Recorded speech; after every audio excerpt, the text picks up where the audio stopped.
Now at 11, shocking new surveillance video of a speeding Tesla slamming into a building with deadly consequences. Good evening, I'm Micah Ullman. And I'm Cher Calvin. 3 people were killed, 3 others critically injured in the early morning crash. The victims range in age from 17 to 22 years old, and tonight an entire Pasadena community is in shock.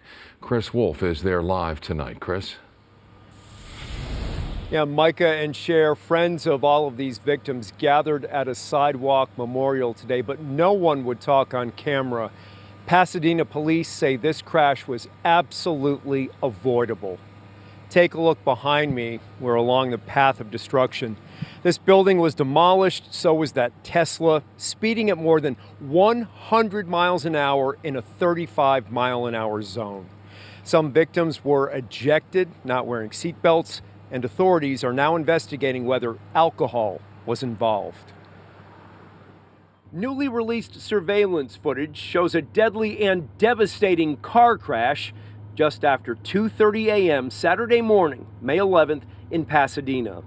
The driver of a Tesla racing along Foothill Boulevard ran a red light and narrowly missed a crossing car before losing control. The Tesla slammed into some obstacles, went airborne, and finally flew through a vacant building. You can see damaged power lines flashing and sparking. 6 young people were inside that demolished vehicle. 3 died, 3 survived. Several GoFundMe accounts have been set up to help with medical or funeral expenses.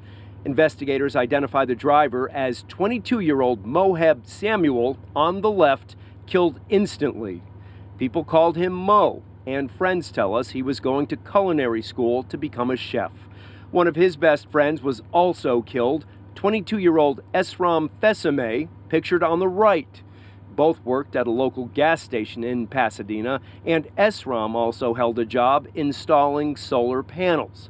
Their friend, 20-year-old Stephen Michael Pfeiffer, was also killed instantly. He was an Eagle Scout. Moheb's 17-year-old sister Emily was in the back seat, rushed to the hospital in critical condition. Her friend, 18-year-old Bella Ramirez, also in the back seat, is in stable condition.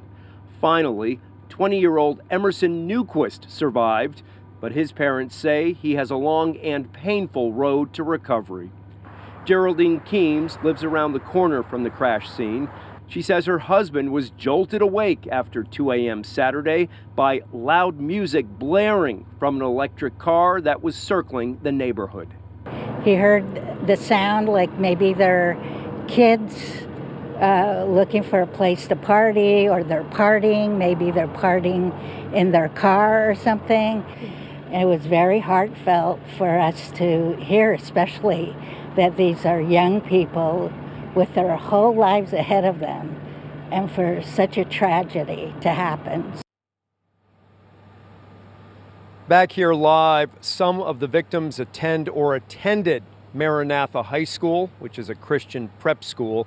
Friends tell us the victims also attended services and played soccer at the First Church of the Nazarene here in Pasadena. We have also learned that the driver, Mo Samuel, was arrested back in September, but for what is still unclear, you can find links to all of those GoFundMe pages on our website, KTLA.com. Live in Pasadena, Chris Wolfe, KTLA 5 News.